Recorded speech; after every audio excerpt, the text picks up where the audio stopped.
আমার বাবা কোনোদিন আওয়ামী লীগ করে না। তাহলে গুলি করছিস কেন? এই যে তুই মিথ্যা কথা বলতেছিস যে তুই গেছিলি বন্ধুর সাথে দেখা করতে।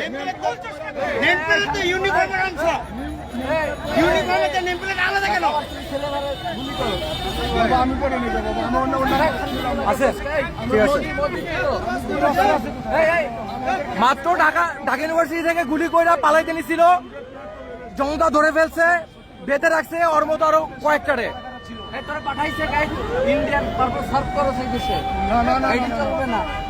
ও শুরুতেই মিথ্যা কথা বলছে।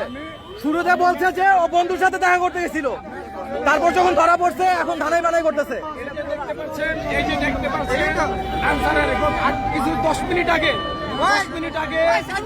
এই যে ওর পায়ে জুতা কাদার মধ্যে ইয়া করছিল, আনসারের জুতা পুরো সেট আপ। অস্ত্র আছে নাকি সাথে? দেখেন তো তোর অস্ত্র কই?